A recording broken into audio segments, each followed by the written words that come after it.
Hey guys, welcome back to Quad Down Pod. I'm the only host that knows how to time music. That's not true, Larry does too. Speaking of Larry, I'm here with my hosts, Larry and Taylor. How are you guys doing today? Fantastic. Excellent. I'm super excited to talk with our guest this week. This is the second time we tried to have him on. Tragically, the last episode was lost into the void before we switched to our new software. You probably know him, you probably love him. McLovin from ElToroRyan, I think is how you introduce yourself usually. How are you doing? I'm fine. Just missing our talks about Winter Chill Out and Top Thrill 2, but that's okay. Yeah. We're going to restart this. We're going to do proper introductions this time, and we're going to dive in. And we have some Top Thrill 2 stuff in the docket too, so we can still talk about that a bit. So it's not all for naught, I suppose. For sure. It's also funny to me, specifically, to recall you McLovin from ElToroRyan, because you and Ryan are just separate friends in my mind, because I just, talk to you both. So you're just McLovin, or Kevin, in my head, and he's just Ryan. So McLovin from ElToroRyan felt really weird for me to say. Yeah, I always just think of you as McLovin from McLovin. That's the thing. It's like, if you say McLovin, it's like, oh my god, they got the actor from Superbad on here? Then you'd have like a million views. Yeah. Oh, well, that's the trick. That's the trick right there. We have I have a 12-plus year acting career now. You're only known for one thing, though. Sorry. That's fine. Okay, so Poor we guy. got some news this week. It's actually been an interesting news week. Something from last week, let's talk about first, is Kentucky Kingdom's Christmas event that they announced in the middle of March by hyping it up with a picture of someone on a ride. So weird. So first thing, can I just say announcements in amusement park, like all bets are off now. It's just chaos now. Yeah. Announcement season is always. I would say I like somebody that better teased something. because... Yeah. I like it better because, used to be, you got everything in mid-August or September or whatever, and you never got anything else. Here I like where it's just, hey, you get constant news. Surprises, you're not just... like random things that happen. Yeah. Oh. Yeah, so you're like really was bored very during fair. January, February. Just nothing's going on. We'll talk about that as well. Sorry. There's a give and a take to that mentality, though, and that's parks have started to realize that they can do a... sorry, one second. They can do a marketing campaign on Twitter just by tweeting, like, something's coming. Yeah. And it can be like, we got a new bathroom. Yeah. And sometimes it's like, we have a Giga Coaster. So, like... Yeah. So I'm one of those people for whom that does not work on. So I'm to the point now where it's just when a park says they have something coming, like I'm not listening anymore. Like it's once I know what it is when I care. Listen, as a CP home park person, if Cedar Point ever said we are redoing all the bathrooms, Okay, I will lord that was that the best. as You're the right. best You're right. thing that 100%. park has done in 20 years. Definitely. Best thing.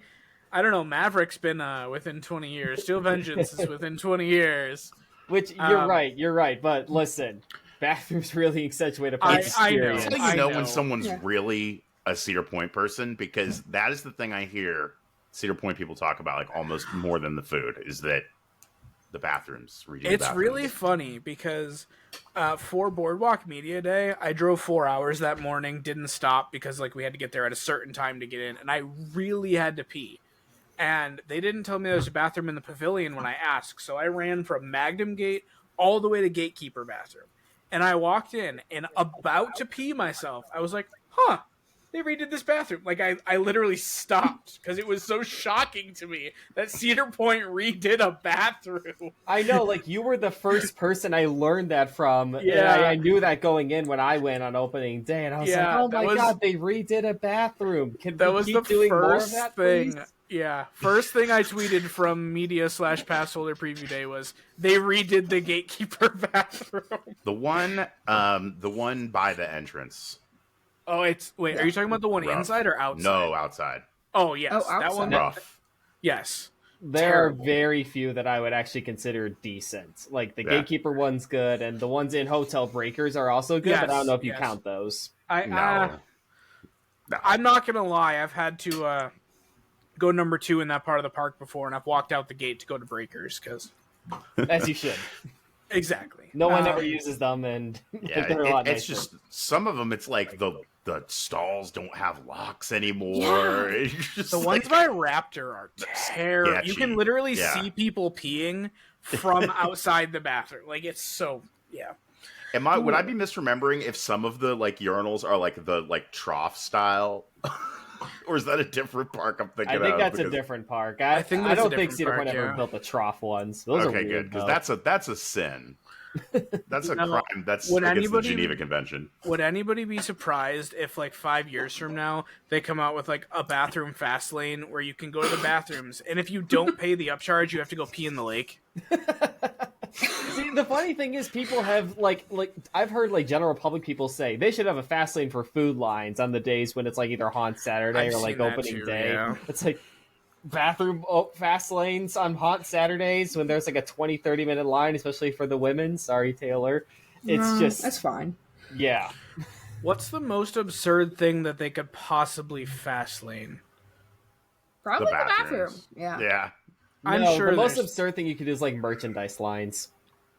No, That's they could true. fast lane That the, would be like, a horrible random thing drinking to do, fountains. wouldn't it? That's it might be a horrible thing to do. Fast lane Yeah. the vending machines, not even the drinking fountains. They're already an upcharge, and you still fast lane At a certain point, like Cedar Point will run out of goodwill. I'm telling you, it will happen. McLovin knows what I'm talking about, but those vending machines during Coaster Mania last year were the most used I have ever seen vending machines in a park. Ever. One of my biggest pet peeves is the fact that they don't have Coke Freestyle stations open past park close. Yes! Not even at Coaster Especially- Mania, like anywhere. Well, yes, but especially during Coaster Mania, they could have had one person in the one right next to Build-A-Bear because it was just Maverick and Steel Vengeance and Magnum that were open. Plop one person there. You pay what it was 2 hours, so they're gonna have to pay $8 because they pay pennies these days to have somebody stand there, and it's literally like, okay, realistically, you're probably talking what, $30 to have somebody stand there for 2 hours. Sure. Yeah. To have remove the liability of people getting dehydrated in your park, like, it seems like a no-brainer to me. I remember at Coaster Stock last year, like, during early entry in the morning even, it was, like, super hot, and, like, I had to walk all the way to the beginning of Planet Snoopy just to get some water, because nothing was open yet. I was like, that's 2 hours. I always thought that like towards the end of the park operating day that was like to try to keep people from grabbing drinks on the way out. Yeah, like, at the end of the Probably, day, but I understand, but... People with the drink pass. It's like I'll put they're it gonna this want to get way. it on the way out. I'll put it this way: if stores are open, drink locations should be open. I Yeah. agree. It's like Yeah. it's for convenience sake because I've been like, okay, the last ride of the night, Steel Vengeance, and I get out it's like 10:45, and it's like, wouldn't it be nice even to the front of the park to just have one drink stand open? I can just use my drink plan and get Yeah. out. Like again, it's not like you'd make any money, but it's for a guest convenience perspective. Yeah. Yeah, and Yeah. guest convenience usually translates to money in other ways. So In my opinion, yeah, Cedar Point, like anything they can do for guest convenience, go a long way. I'm very At that interested park. with the app and how, like, single-use fast lanes, I think, are going to be incorporated into the app, kind of like Lightning Lane at Disney. So I'm very interested in if they're going to lean into that technology aspect going forward. It kind of seems like Carowinds is. I imagine Canada's Wonderland probably will soon because that park is overrun with humans, and you need to do something to mitigate that park's I problems. still hope you get the wristbands for like all day fast lane. You don't want to have to pull your phone out every time and like I hold think the you'll thing get the up. wristband. You'll probably just still have to scan it. So I think that's what that's they're actually, doing at fine. Carowinds Scan it, right yeah. now, right? a buddy of mine actually went to Knott's Berry Farm not too long ago, and they've already implemented their fast lane system. So I have somewhat of an idea how it works now. If you want to take a minute to talk about that. Yes. News. We have new fast lane information. So Yay. essentially, like the single-use fast lane is on the app. So I don't think it's used the same system as Six Flags Flash Pass, where it's like a separate website. I think it's like baked into the app. Again, I'm not sure. We'll find out on Cedar Point's opening day, or even Kings Island's opening day. We could take a look. But I know for a fact that the scanners are basically self-scan, and so you basically get two types of wristbands now that both have QR codes on them. One for the daily, one for the all-season. So I think that's how they're tracking the Top Thrill 2 when they announce, oh yeah, you only get one ride if you bought a daily fast lane. All season, you get unlimited rides. It's just baked into the QR code, so the system knows, hey, let this all season person ride 20 times and let this daily wristband only ride once. Yeah. That's how Busch Gardens and SeaWorld parks do it, and I've had no problems with that, so I'm fine with that, honestly. I do. With that one thing, I do want to one thing on that with the Top Thrill 2. Do you think they're doing that just because it's the new ride and they just want to make sure that the lines for it aren't so crazy that it makes everyone mad? Or is this the way that it's going to be from now on, where it's like, we'll have our top ride, or the one everyone's excited about, you'll only be able to ride it once with daily? I think that it's just going to be for, like, if it's a giant new ride that has fast lane, they're just going to do, like, a first year, hey, we're going to do it only once for daily just to minimize fast lane and to, like, keep That's up what I was satisfaction for the That's what I line. think, too. Yeah. That's, to go back to what I just said, that's how SeaWorld and Busch Gardens do it. I know Gwazi just ended single use, but Gwazi was single use for a couple of years. Dark Coaster was single use last year, although that's probably because it's a capacity nightmare. But oh my god, same thing with Verbolten and no, not Verbolten. Verbolten is more than one use now. Invader, for when it was single train, is one use as well. So I think it's just a combination of capacity, making sure the capacity is not overrun when everybody's afraid the capacity is going to be terrible on that ride. Sure, yeah. And it's just new, so you got to No, I mitigate mean, I definitely somehow. considered that was, a possibility. I just worried that it was like, oh no, this is the way we're going to go now, is that you're always going to have to get, pay, for either single-use fast lanes or get the all-season for, like, the really good rides, you know what I mean? You also have the middle route, which is get the Prestige Pass, and then you get a single-use fast lane every time you're there. Kind of the intermediate path to riding it. Taylor, were you going to say something? I don't remember. I figured. Actually, I do have one thing to add on to that. Did you guys talk last week about Cedar Point's early entry got revealed? I don't think so. And we can also talk about Kings Islands. Yes, yeah, that just got dropped today, didn't it? Last night. Yes, yeah. Cedar Point's same as last year. Plus Iron Dragon. And Millennium Force is on right away again, right? Yep. Millennium Force got added like a week into the season. That's the only saving grace to that ERT lineup, in my opinion. I agree.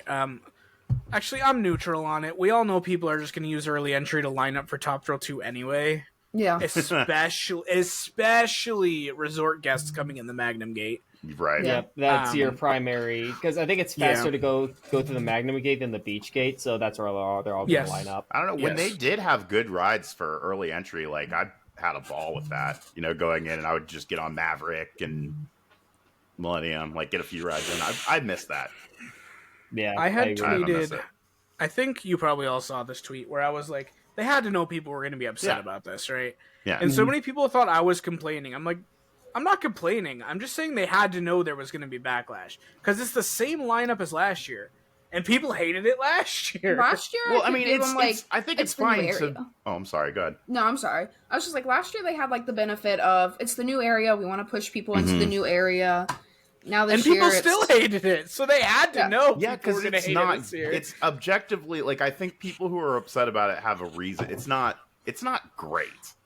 It's not. It's not great. It's not the greatest resort perk in the world anymore. I mean, disregarding like Prestige Pass, that's different. But like, when you stay at a resort, it'd be like, it's really enticing to go to like the 4 major coasters all on early entry. That's really enticing. But this is nowhere near as good as it was. Is it possible maybe that they were like, okay, we've got like too many people showing up here, like at open. We need to try to. Could that be it? I still think. Oh, you take it, McLovin. So based on data that I know, early entry is actually underutilized in comparison to the lines that they want to see. Like, I don't know if you guys remember, like 2020 and 2021, the gold pass holders got 30 minutes of early entry, but then they bumped that up to an hour because of the fact that A, it was difficult to manage the crowd from a staffing perspective, and B, everything was so underutilized. The ridership numbers were below what they wanted it to be from a labor cost perspective. So they want to pump a lot of people through early entry. So it's not the elite benefit that that'll Right. ever. I still think another aspect of it, and for people who don't know, McLovin's bread and butter. He works in finance, and he interned with Cedar Fair and Food and Bev, so he kind of has a unique insight into why Cedar Fair might be making financial decisions. Not that he speaks for the brand or the company or anything, but some insight. Some insight there, yeah. Do you think, McLovin, that a big thing that they're pushing for with the early entry on the boardwalk is getting families to stay on property to get that early entry when you have like younger kids and stuff like that? Oh, kind of like extra magic hours at Disney. 100%. Yeah, that was always kind of the main idea of early entry, was as a resort perk. The high tier pass holder early entry was kind of secondary, because it's like, yeah, it's nice to cater to enthusiasts, but why do that when all these families are willing to spend bucket loads of money staying at Hotel Breakers or Lighthouse Point or whatever, and you can throw them a bone. It's like, hey, here's some extra rides that you can do by paying all this money. So yeah, it makes sense. And also, what I talked about last year was I think this is actually slightly better for enthusiasts who want night rides, because if families come in an hour earlier, they're probably going to leave an hour earlier. So you might have less night rides. I mean, it's so hard to like make that tangible data without having like actual attendance records per hour and park capacity One records. thing I've noticed about it is they're all like towards the front of the park. Taylor, go ahead. No, I was just gonna say. I mean, Josh and I went a July Saturday, and it was like 6-7 o'clock, and Steel Vengeance didn't have much of a wait. I think like half hour, 45 minutes. June? It was either the last weekend of June or like the second weekend of July. Is this when Kev was there? Yeah, that was when we went with Kev. That was like mid-July. I think that was June, because I don't think I went to Cedar Point in July. It was after I went to... Yeah, it was July. It was July 20th. Okay. Yeah, on a 10 o'clock close, 6 to 7 p.m. is actually a great time to hit that ride. A little insider tip. Because all the people that have funneled there in the afternoon, like slowly made their way back to the back of the park, they've already left. And the people that want to ride Steel Vengeance later are waiting for the night rides. So that's actually a good time to hit it. Oh, long rant about Cedar Point over. I'm actually going to skip this next news item and come back to it because I know Taylor's going to want to talk about it a ton. Let's talk more about Cedar Point. Top Thrill 2 test footage leaked? I don't know if that was, if you'd call that a leak. I'm talking about not the Top Thrill 2, or not the Top Thrill Tuesday. First, I'm talking about the Grainy Night video. That was definitely a leak. Oh, I don't even know. That was I don't definitely think like I a saw maintenance worker or something that was just happened to film it for clicks. So so there was a video of it testing at night. As always, people were like, "It's so slow." Is that the one with the fog? Yeah, it was like really where it was like foggy, basically monochrome. I didn't even realize that wasn't official. Yeah, no, that was not official at all. Maybe I didn't see it. I don't know, because it looked like, I don't know. I say it leaked because I'm not convinced that some parts of this marketing campaign, kind of like how movies and video games will leak these days, and you're like, that's a marketing campaign. I wouldn't be surprised if at some point down the road it comes out where it's like, this was actually a part of the marketing campaign, and we're like, God damn it. So it was Mean Streak updates with extra steps, is what you're saying. Yes. Top Thrill 2 updates, or Top Thrill Dragster updates, whatever Tony calls that thing. But yeah, and then obviously this week, yesterday, as of recording, 2 days ago as of release, official test footage came out that is not filmed on a potato. I kind of want to know what you all think about that footage, and then we'll talk about the community reaction and stuff. I'm past the point of where I'm having like new thoughts about Top Thrill 2. I kind of agree. Like I'm excited for that ride. It's nice to see it running, but yeah, it's not going to change my opinion about it. I want to ride it. I'm ready. I like the way it snakes out of the station. I thought. Oh yeah, I thought that was really cool. Interesting really thing to point out. Yeah. Yeah. I would say I don't understand. Every single time there's any new coaster, people always say it looks slow. They do run slow to start usually. Yeah. I know. But they should know that by now. You'd think. Same thing with Elrod's first lift chain. People are like, "Oh, it's so slow. They killed Elrod," and everybody that rode it opening weekend was like, Yeah, no, that feels the same. Like, Yeah, right. People thought Mystic ElToroRyan Timbers literally looked really put out a whole slow. video explaining a lightning rod is fine, and everyone's overreacting. yeah. I will say Yeah. my thoughts on Top Thrill. Honestly, like it's pretty similar when I look at the animation compared to real life, because like the second launch and third launch are exactly what I expected. The first launch is the point of contention. It's like it's going 70 miles an hour. It's so slow. It doesn't make it up the tower, and I'm like, which is true. It's probably not going to be a good part of the ride, but it doesn't feel like drastically slower than the animation. I think I'll still like that part. I don't know. Maybe I'm just. I see the first launch as the equivalent of going up a lift hill. Like nobody's raving, well, except for Skyrush. Nobody's raving about a lift hill, but it's an important part to get you where you need to go in the ride. Right. Yeah. Hey, when you ride Eurostat go. at Europa Park, you will rave about going up a lift hill. Okay, you know what? I'm going to Japan first before I go to Europe. The one thing I want to note about community feedback is people can't seem to separate speed or fast and quick in their head. They see this ride gets up to speed slow. It is a slow launch. I'm like, no. At the end, you're going faster than Maverick's tunnel launch. It just takes a long time to get there. It is objectively a fast launch. It's just a slow moving launch.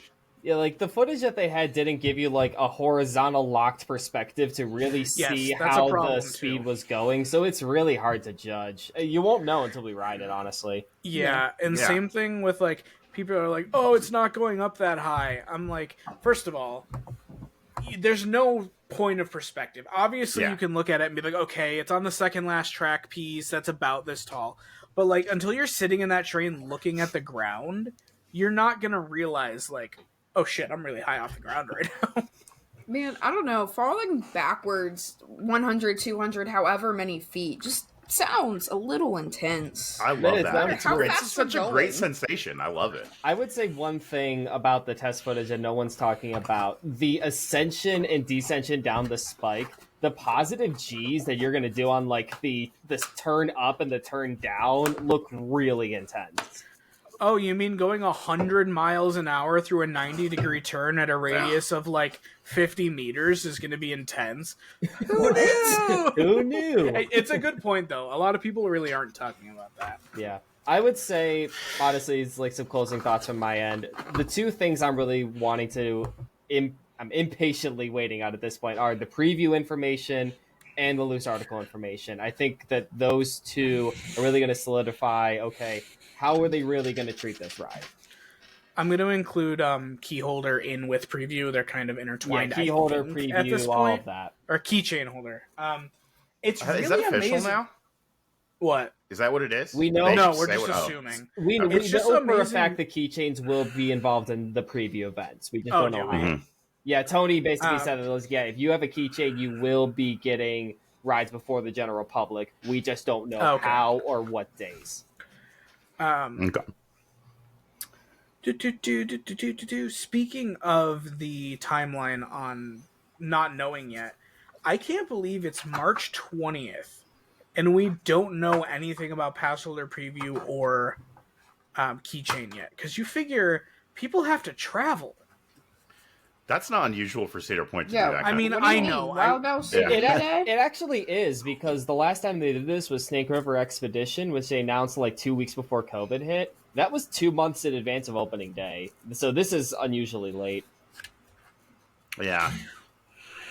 I guess I just meant like with last year with the with the Boardwalk media event, where they didn't even tell people. But that's until, a media day thing, right? Media so day. I That's guess it's different. Yeah. Yeah, even with that, for pass holder for that, because I bought my pass holder, they were free for prestige pass holders. I bought my tickets for that and applied for media at the same time. And I didn't hear, we didn't start hearing for media until the day before, but I knew a whole week earlier, I'm going to this event, whether it's for media or as a pass holder, either way. So, there was a whole week there where I'm like, am I going as media? I don't know. But yeah, so. Yeah, so I just want to ask, because I haven't had a chance to talk to you about it. How do you feel are you excited about Top Thrill 2? Because I'm stoked for this ride. So to me, I am very excited about this ride, because here's the thing. for all the enthusiasts that have been complaining about Top Thrill 2, if you don't like the idea of a 120 mile per hour coaster with a vertical spike, 3 launches, and 420 feet, I would gladly take whatever your top rides at your home parks are. Because, like, I love Dragster. I will miss that ride, but I miss the opportunity of riding a 120 mile an hour, 420 foot tall coaster even more. So honestly, I am perfectly happy with what they're doing with this ride. I think it's the best thing they could do given the circumstances, and I'm really stoked to ride it when previews start. Yeah, I would agree with that completely. Something we touched on in the last episode we recorded with you is I feel like nobody's talking about the fact that we're going to be going 100 miles an hour sustained backwards for like 5 seconds. Yeah.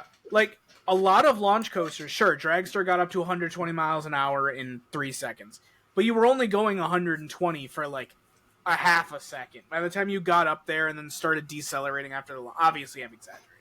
But like it wasn't sustained for 5 seconds. Like that's such insane and then same thing with going from 100 to 120. You're going to be sitting there with your face melting and slowly getting more intense while it's sustained for like 1,000 feet of track. That's crazy. Yeah. Oh, yeah. Yeah. The other thing for me is just the excitement of there being like a new crazy coaster. You know, I mean, I know it's not like 100% new, but I'll take it. I'll take like an exciting new launch. Yeah, it's really something. It's only one of the few like crazy coasters we're getting in the States this year. So I will take it. Exactly. Yeah. I mean, what else are we getting that's crazy? Iron Menace, maybe, if you like the night. I mean, I love the 95-degree job on Dr. Diabolical, but I wouldn't say it's like groundbreaking in terms of the dive. Like 4 years ago, it wouldn't have been considered crazy at all. Yeah. That's soon, Dr. Diabolical. I'm excited for that, actually. And is there anything else crazy in America? If you would assume that the Hyper GTX said Mattel was going to open this year. I was gonna bring that up too. I don't think it will, but other news: Kansas City's getting one of those parks opening in 2026. Oh, did you guys not see this today? I did see it. I saw that, but I didn't know what people were talking about. I thought it was the one that was already happening. I didn't catch that it was a different one. Yeah, I thought it was a delay. Yeah. At first, I thought it was a delay. They said, "Oh yeah, Kansas City, Kansas." Like, oh, okay. Is it Kansas City, Kansas? I thought it was Kansas City, Missouri. They said Kansas, so it's going to be on the other side of Kansas City. Really? So it's not directly next to Worlds of Fun or anywhere like close to it. I guess, but like... Hey, cool. I will say this, and I know not many people know about this. Are you guys familiar with the American Dream Miami Mall project? No, they're building another one? So before the American Dream Mall in New Jersey opened, the 555 group said, yeah, we're building an American Dream Mall in Miami, whole ground up, America's largest shopping mall. It's going to be great. And they were going to have like an amusement park, a water park, all the stuff that New Jersey currently has. Then New Jersey opened up, and then COVID hit, and then the project was shelved forever. But it's like American Dream does not make the money that justifies putting in the investment for an entirely new mall now. So I kind of feel the same thing about like the Mattel situation now. It's like, okay, cool that we're trying to get the second one, but like... But you haven't even opened the first one. No.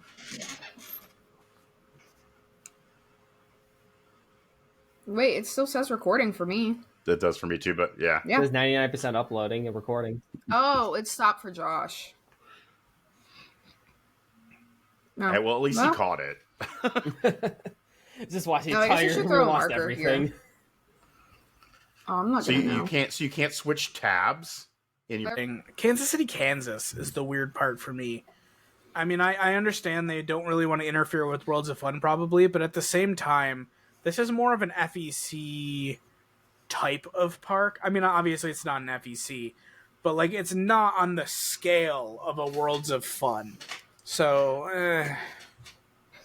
Maybe there's like a lot of growth on the Kansas side for like families living in suburbs, kind of like what's happening with like the Dallas suburbs, like where the Universal Resort's going, where the new Peppa Pig's going, stuff like that. It probably just is like, hey, here's a bunch of new family demographic that we can throw in a new, like, quote unquote FEC and attract them.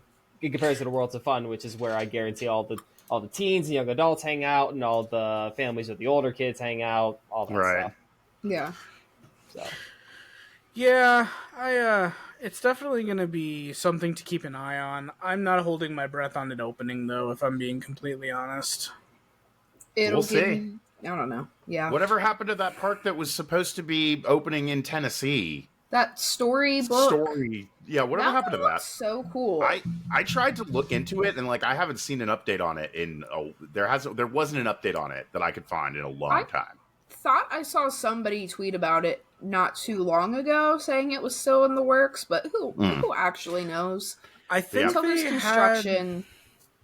I think I saw something about a ride going there recently, but it's the same thing with like Liberty Land or whatever that one in Oklahoma. I already forgot about it. I already forgot about that. Yeah, and then I think there's one in North or South Dakota too. There's one in Osage Beach, Missouri. That was a big one.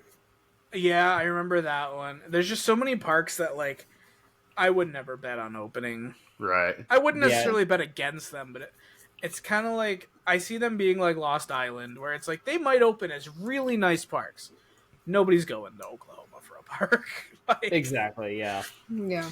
Speaking of Lost Island, go to Lost Island. I want to go. I really want to go. Yeah. I if I wasn't taking a 2-week honeymoon this year and then a 2-week trip to Japan next year, I'd probably try to go to Lost Island one of these coming years. Very, very worth it. Probably one of the best independent parks out there. Speaking of parks that nobody goes to, I need to do a little rant about Six Flags Darien Lake and their financial decisions. Here we go. So, for those of you who don't know, Darien Lake invested in 200 feet of Titan Track, which I think we talked about last week. That's a good investment. Then it came out. This is not announced by the park. This is one of those Thuzies have no time, or Thuzies have way too much time, and they track shipping containers from Vacoma, and figured out that Darien Lake bought replacement track for its boomerang. Replacement track. This sounds like a great thing. Let me explain to you why it's not. That boomerang, out of all the boomerangs I've ridden, is like the smoothest. One of the most enjoyable, I say with big because I don't enjoy boomerangs, but it's one of the more enjoyable, I suppose. I like the one at Carowinds. I love They're Invertigo. not terrible. They're not the worst. Get out of here. Invertigo's terrible. You have an SLC in that park that is notoriously the worst SLC, or one of the worst. I mean, it's hard to quantify. Why not invest in a partial recheck on the SLC and get a vest train instead of the horse collar trains? And then you could have a relatively cheap investment still from Vacoma. Maybe you could even bundle the two if you really want to fix your non-broken boomerang. And then you can market Mind Eraser as like the all-new Mind Eraser. Because you're not going to market the all-new boomerang. No one cares about boomerang. Yes, Taylor? Just for clarification, what is a horse collar train? It's the... Have you ever ridden an SLC? No. The horse collar restraints on an SLC are like... Oh. They're like giant, like shoulder pads that like get really close to your head. They're basically the same as in Vertigo. Okay. It's like that on an Yeah. SLC. Well, just thank you. I needed the clarification. They're awful. They're awful. They're terrible. And also, the entrance, nobody rides Boomerang anymore because the entrance or the sign to Boomerang is outside of the park now because they closed off the back section of the park and it's part of the campground now. And if you exit there, you have to walk to a totally different part of the park to re-enter. So nobody even knows how to get into Boomerang anymore because the sign is literally not in the park. Okay, rant That's over. a problem. They should fix that. Yes. Yeah. They should fix that. So I want to go on a little bit of tangent here, but it's related. So I've recently found something that's very interesting, is that Six Flags Darien Lake and Wallaby Holland have extremely similar ride collections. And let me explain. So you have Ride of Steel at Darien Lake. You got Goliath at Wallaby Holland, which is their Intamin Mega Coaster. You got Predator versus Untamed, two wooden coasters, one of which was RMC'd. You got Tantrum versus Lost Gravity, which are like compact, like Eurofighter style rides. You both have an SLC. You both have a Boomerang. You both have your kiddie coasters. Like the city, and then like Viper versus Express Platform 13, which is the Rock and Roller Coaster clone. Like it's disturbingly similar how those parks were treated during the Six Flags days. But here's the difference. Yeah, I know where this is going. The Boomerang at Wallaby Holland had a full, complete redo. It got new track work. It got the new vest trains. It got a new tunnel. It got onboard audio. EDM onboard audio. It got the Jolly Rancher remix treatment. It basically did, yeah. And, like, what did Darien Lake get? Oh, we got a couple of new pieces of track. Okay, and as far great. as I can tell, they might be used pieces of track from a Boomerang being decommissioned in China. Yep. Is there any possibility that they needed to do this for some reason? Is there any possibility? Maintenance reasons is the only thing I can think of. But you can't call this a new investment by any means. No. Yeah, that's the only thing I can think of is, like, there's 3 pieces of track that are busted, and they're like, hey, we can get these secondhand and save money. And Yeah. Unless they entirely redo all of Boomerang this year and market it as a new ride, which you're not going to see happen. Give me $50 million in 2 years, and I could have Darien, like, humming like it belongs in the Six Flags chain. That's my rant. Let's end the news segment on a happier note, kind of. Nemesis Reborn. Did we want to talk about the Kings Island lineup? The early. Oh yes, Kings Island early entry lineup. Okay, hold on. So in the spring we have Banshee, Soul Spin. I'm pulling it up. Hold on.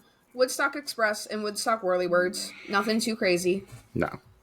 But the interesting part is the summer lineup is Diamondback, Snoopy's Soapbox Racers, Woodstock's Air Rail, Franklin's Flyers, and Snoopy's Space Buggies. So primarily, a large chunk of the Camp Snoopy area will be in or on the early entry, really pushing the families to grab or come in early, much like Cedar Point with the boardwalk. I think what you mean is really pushing the golden tickets to consider them for best kids area again. Yes, that as well.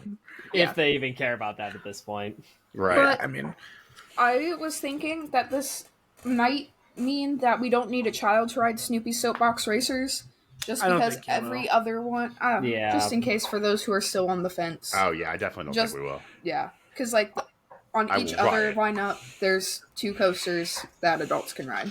So usually, go ahead, Josh.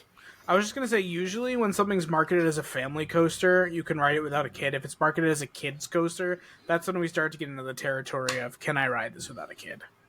Yeah, but hey, Canada's Wonderland, I have beef with you. Snoopy's Racing Railway, you have to ride with a kid. They didn't even announce that. I was like, hey, it opened. Let's go up there this weekend because it's 2 hours away. And I looked it up and it's like, you need a kid. And I was like, well, screw you. Wow. They literally have the same ride in Austria that adults can ride by themselves. Grow up. Being so cheap. Whoa. Whoa. Just buy a kid. No. Larry, let me have one of yours, I guess. Just stand outside the park and say, can I buy your kid? I feel like services. Wait, I feel like we need the obligatory. Larry is joking. This is not serious advice. Are you really worried about Do that? not buy children. Are you really worried? You think somebody's going to be like, "This is to cancel them"? No, but I know that there are people out there that listen to this podcast just to try and be stupid. Just buy a kid. So. Yeah. Just my official advice. I need a boo sound effect. Boo. Boo. Okay. Nemesis Reborn. Yeah. Nemesis. It's got some cool theming and some square wheels. We know. Yes. I don't know how to feel about it because, like, on the one hand, like, it's the same ride. Like, there's no difference. It's same train style, same track, same everything. It has dick veins on it. What do you mean? Yeah. Okay. Yeah, no, I didn't need that image in my head. Thank you Yeah. very much. Welcome. But second of all, it's just like, is that just because it's just breaking in and it's just cold outside? UK does not get very warm this time of year, so I don't know if I really say this is a pure downgrade from I was original actually Nemesis. surprised to see that their parks opened so early. Like, I kinda Blackpool was opened too. 2 weeks Yeah. ago? 1 week ago? We don't talk about Blackpool. Anyway. We don't, but it was really early. Yeah, and Thorpe is opening soon as well. I'll say on Nemesis, I think. Well, so the new theming is really cool, but New I think theming's the track gorgeous. looks better it looks before. really good. I didn't like the rusty track, but I like the tan track better than the black and veiny It just track. looked more like organic, like an alien thing I did like to me. the rust track. I thought the rusty track looked like really. It looked on purpose, even though it definitely wasn't. Yeah. And if it was, that's who knows. Cedar Point would say it's on purpose. I actually prefer the new one, honestly. The Yeah. rusty track I was never real fully on board with. It just looked like, oh, you're just using the natural rust on the track as an excuse that, oh, it's theming. Which I don't know if that really was the case, but I could definitely see it I happening. mean, that's what Cedar Point says about Maverick. They're like, we like it better faded because it fits into Frontierland. I'm like, no, you just don't want to buy paint. No, I Yeah, like exactly. the faded Maverick. It looks fine. The funniest part about Maverick is you can tell where the Heartline roll was supposed to be because that S bend or that S turn is so aggressively faded because it wasn't supposed to have those forces originally, and they just slotted it in. And yeah, if next time you go to Cedar Point, look at that S bend. You're like, wow. Actually, I think McLovin pointed it out to me. Maybe. Yeah, because like it was a piece of track that was like emergency bought. Yeah, It didn't have the full like paint treatment that the normal pieces did. So it's natural that it would fade a lot more. Yeah. Which again, you will never see it off ride because it's so well hidden in a little canyon there. But on ride, if you look down at the track, you're like, wow, that's really faded. You can see it from like one specific angle off ride, but like they hit it pretty well. Yeah. But yeah, Nemesis, we got the moving eyeball. There's the gun that kind of points at the ride as it passes, and like pew pew pew, like a laser gun. The track is. People have different opinions. I won't talk on that. It's a matter of taste, I guess. On the track. And then like there's a lot of moving like animatronic type things that are just really cool. And a lot of the merch for the relaunch has been really good too. I've seen some really cool merch that I wish other parks would kind of copy. Oh, I haven't seen any love of the that merch whole yet. Alton Towers secret weapons thing. Yeah. Yeah. But yeah, I heard it runs on square wheels in the back row. Oof. Well, I'm trying to go next fall. Not this fall, but next fall. So if I do, I will let you know. You don't want to go this fall? Let's see. I got a honeymoon in Japan. I was gonna say you either have to go right before your wedding, which take it from me, I get married in 6 weeks. You do not want to plan something right before your wedding, Not at all. or immediately after your honeymoon when you just paid for everything in Japan. Yeah, I'm good. I'll wait another year. Yeah. The last piece of news I want to get into is actually you wouldn't know with how far we into this episode. The main topic I want to talk about. Dota That's a new sound. No, it was No, we last used that week last too. week.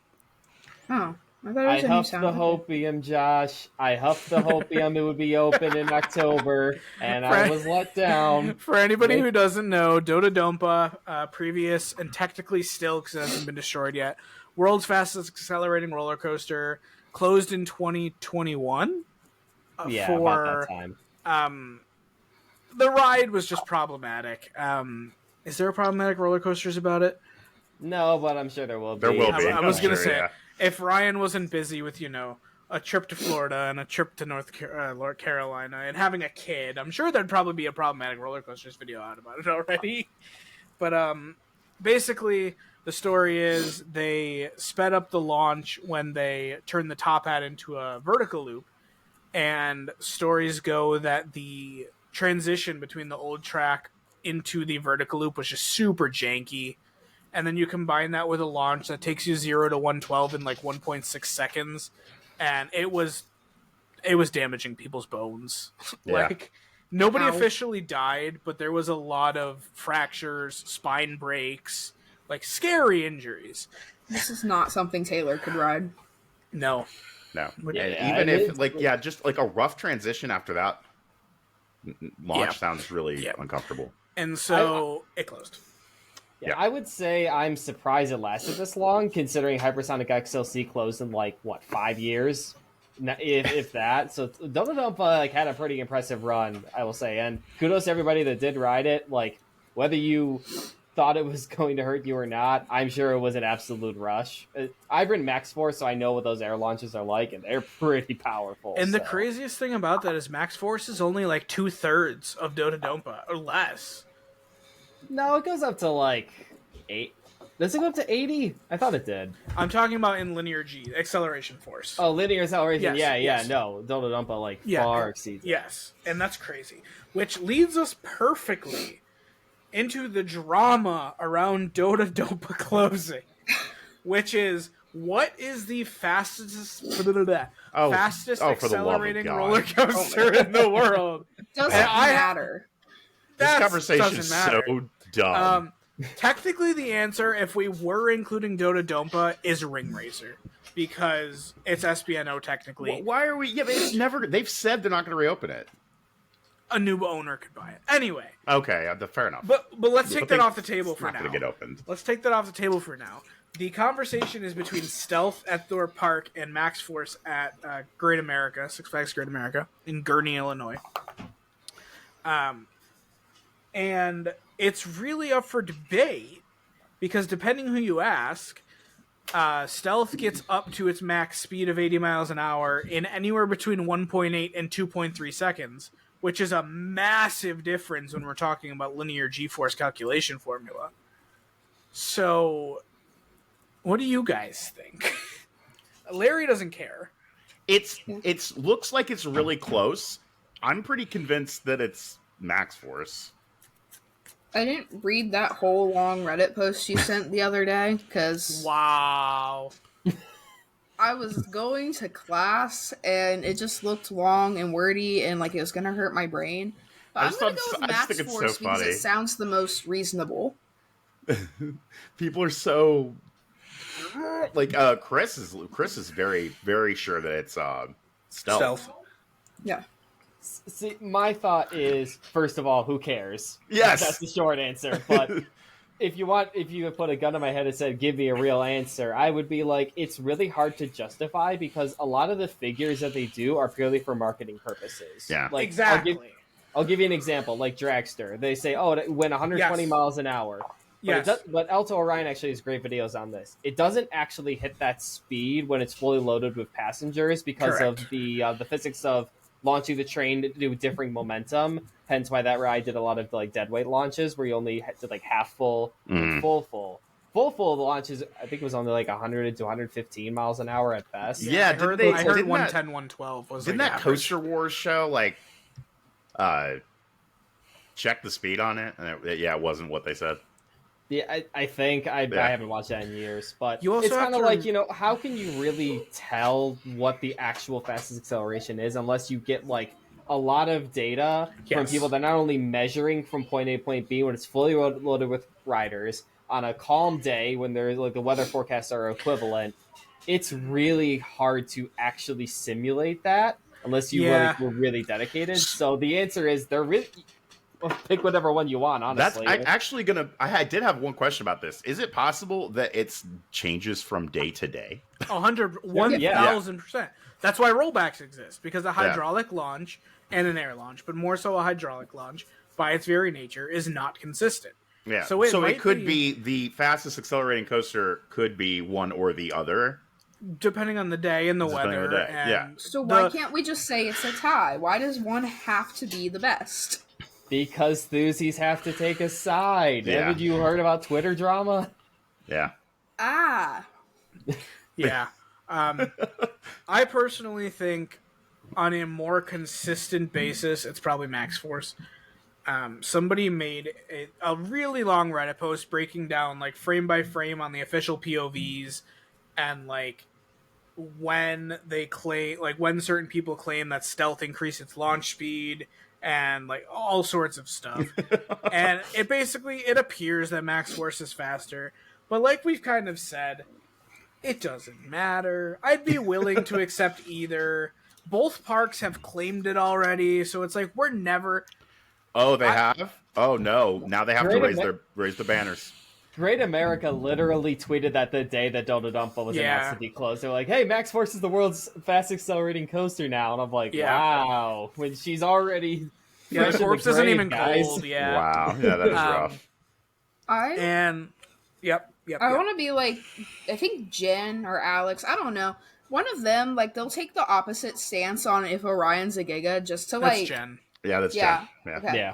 What, just to, like, mess with people. Because, like, they obviously have their own opinion. But, like, it's just more fun to be like... Jen has a it's whatever. contrarian streak. Yeah. A very I think strong Alex contrarian does streak. the same thing.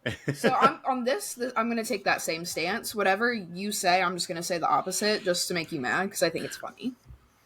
Only on this? When Only we're on talking this. about launch coaster speeds specifically? Yes.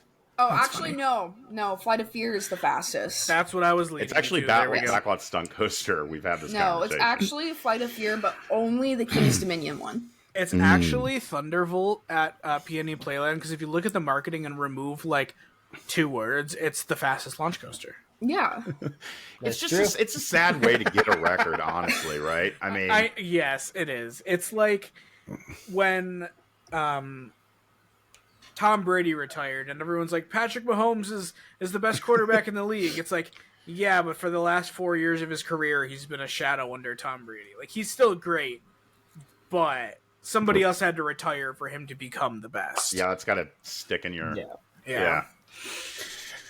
Yeah. We missed the Starfall Racers test. Oh, footage. yeah. Speaking of launch coasters, you know what? We're going to transition back into news for a second. We're back. Speaking of launch coasters, Wait, Starfall Racers at Taylor, you can... what? Go on. I'm just going to go find the video. All of the Epic Universe roller coasters basically have been testing within the last week or two.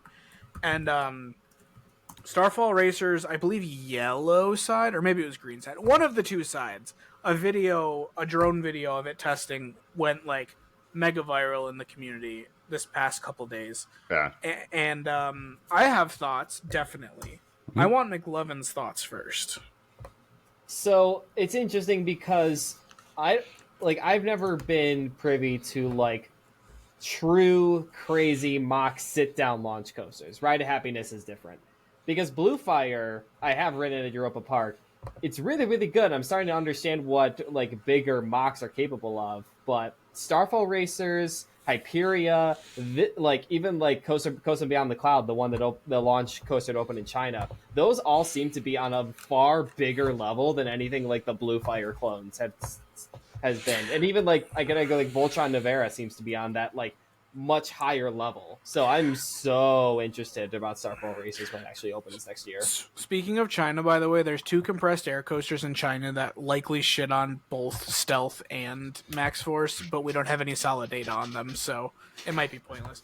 Oh, Taylor's screen sharing. Oh, the video. Screen Excellent. sharing. Yes, show the video. Yes. Okay. This is the first time we've done this. Does this look Yes, okay? so it is the yellow check. Yes. It's a little choppy, but so as you can tell, it kind of hauls over that hill, Yeah. which I was not expecting. It's really choppy for me now. But Yeah. It's, I think the part I'm most excited about is coming up. I can't Yeah, tell where we I are think- in the... I think Larry and I have the same that favorite right there, part. that like that little speed like hill. 4 consecutive airtime hills Oh, or whatever yeah. it is. Like Yeah, it's that just looks good. hauls through them. I don't know why. I really like that part where it kind of dives down into that. Yes. Yeah. Yes, Like that's the right one I'm there? excited for. I Yes, can't- Here. Oh, where it Is it dives right into here? the launch? Yeah. Or are you talking about Yeah. where it does like the twisting? No, yeah, the like Yeah, the twisting twist. dive. I don't know think what it's called that would like be the called. celestial dive. I think. Or I it's think called- that it has a looks specific awesome name. to me. Larry, I think you're Yeah. gonna really like Gwazi when you get there because it kind of looks like the death roll on Gwazi. I'm plus sure I will really like Gwazi. There is Gwazi so is, much like, happening here. I'm Steve sorry. with a death roll. It's insane. Anyway, yeah, no, this ride looks fan-freaking-tastic. It looks good. It looks insane. Yeah, like I will say to my own horn, but I feel a little vindicated because I was telling people, hey, don't sleep on Starfall Racers. This thing looks absolutely incredible. And people were saying, yeah, it'll probably be okay. It's like the other coast is going to be better. No. This looks like the star player of Epic Universe. What else would be better at Epic Universe? Like, realistically speaking. Yeah, this is I like mean- the big one, right? It is definitely the big one, yeah. But like, you know, people are hyping up like the Curse of the Werewolf ride, or like the Donkey Kong coaster, or like the How to Train Your Dragon ride. It's like, no, this thing is going to be not only the king of Epic Universe, but it can even trump Velocicoaster for best coaster in Orlando. The I was fact gonna it just say- keeps going. Sorry, go ahead, Josh. Yeah, I noticed that as well. Like, this is a long video. And also, I wonder if this is gonna, and I imagine it will, gonna work because each track is a slightly different experience, as racing / dueling coasters are. So I'm wondering, is it gonna be like you pick when you get into line, or you pick right before the station, like turn left for green, turn right for, like, you know what I mean? I wonder how they're gonna do this queue wise too. Because Universal has some pretty decently themed queues for Velocicoaster and Hagrid's, so I'm sure there's going to be all sorts of theming in this queue. So I wonder when they're going to break you off to kind of. I will say, I don't know if you guys have known this, but there's some pretty heavy rumors that Epic Universe might be doing a fully virtual queue system park wide, kind of like the Tapu Tapu wristbands at Volcano Bay. That makes sense. Interesting. So, like, queuing could be a completely different experience than what we're used to. Doesn't that cause, like, a lot of problems as far as, like, from a guest perspective, as far as, like, crowding in the walkways and... It depends on the size of the park. If your park is big enough, if it has the space to accommodate a whole lot of people, then it wouldn't matter. But like, it becomes a problem if it's like Disney and like the midways are relatively smaller, and then now you're just crowding everybody out, and it's just you could hardly move. Ironically, go ahead. Sorry. Ironically, I think it would be better at Epic Universe because Epic Universe has those choke points, like the portals between Celestial Park and all the individual lands, and then the exits. But the individual lands are wide open, so it's kind of like when Super Nintendo World opened in Japan. People were like, if there's a fire, nobody's getting out of that warp pipe. It's just one hallway. So like there's major congestion areas, and I think having a virtual queue system park wide could kind of spread the crowds out to alleviate that. Like, you know, people jamming, except at rope drop. That's going to be a problem. But besides that. And I think it also makes sense because a lot of the marketing they went into their Epic Universe videos has been, we're trying to turn the park back into theme park, where, you know, theme parks weren't just, oh, you walk in, pay a fixed price, and you just bounce through a bunch of rides. It was basically like, hey, you just walk along a nice, like, city public park or whatever, like a leisurely Sunday stroll, kind of like what they've said, like Euro Disney and Disneyland Paris. Like, you're just meant to just kind of get lost in the atmosphere and just, like, be a lot more casual visit. So I think the virtual queue kind of builds onto that, where it's like you don't have to think about, oh, I gotta ride this ride into this ride into this ride. It's kind of like, hey, just take your time and relax, enjoy. I agree. I think that a lot of people, if they announce that, are going to be pissed at first, but once they get in the park, and that's kind of how IOA is, and like even Hollywood Studios, like they don't have the most attractions in the, like roller coasters and rides in the world, but they're so well themed that you can just wander around and enjoy your time and grab food. Like for our honeymoon, we're doing a day at Islands of Adventure, and we're eating at Three Broomsticks because Kyla loves Harry Potter. And it's like, I would never make a dining reservation at a Cedar Fair park if that was an option. But because it's so well themed and we need to get breakfast anyway and we have early entry to the park, might as well. Like, it's definitely different at those parks for sure. Yeah. So I think if you had an early or a queue, a virtual queue across the whole park, it would play very well into what McLovin was saying. Like, enjoy the atmosphere, chill. No, yeah, I'm just skeptical of them, but I love like what you're saying. Like, that sounds like a good experience. One other thing is that I did go to Volcano Bay for the first time last year. I was hoping to actually get like a real like opinion on the Tapu Tapu wristbands for the full park virtual queue. But the thing was, it was like a Saturday in December, and it was like 70 degrees, so no one was there. We got like walk-ons at pretty much every single ride in the park, so there was no real need to even use the virtual wristband. It was just walk up to what you want, you slide, and then you walk to whatever else you want to do. So that's what I wish Epic Universe was like every day, but we will not be getting that. Yeah, right. I'm very interested. This ties kind of everything we've talked about semi-well. By everything, I mean Cedar Point and Epic Universe. I'm very interested in if, with the opening of Top Thrill 2 and Epic Universe, if the other elite rides, Steel Vengeance, Maverick, Velocicoaster, are going to have a period of decreased ridership in which people who aren't necessarily happy with Top Thrill 2 can go Marathon Steve for the first 2 hours of every day, or something like that. It's hard to marathon Steve even when it's not busy. Yeah. I feel like. Because of the locker policy, yeah. All you have to do is go on opening day, be with McLovin, have the ride op recognize McLovin from ElToroRyan's videos, and then when you get in the station, chant "one more time," and then it's so easy. Why did you just do that? The ride op will look at McLovin and say, "I got you," and everybody in the train will cheer. That's all you have to do. Nice. That was truly like a once in a lifetime experience. I shouldn't have left. So weird. I shouldn't have left. It's funny because a good friend of mine actually got the team lead position at Top Throw 2, so maybe nice. that'll happen again. We'll find out. Can't wait. I feel like... Oh, I know who it is. Yes. Okay. I was like, I feel like I heard about who got that position. Yes, okay.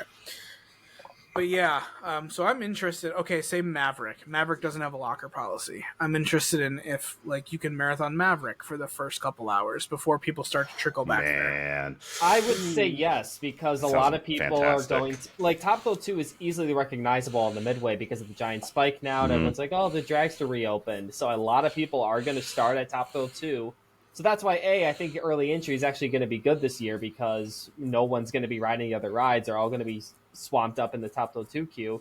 But also, again, like, you just run to, like, Maverick and Steel Bench at 10 a.m., you might actually get a couple rides in before the crowd start making their way back there.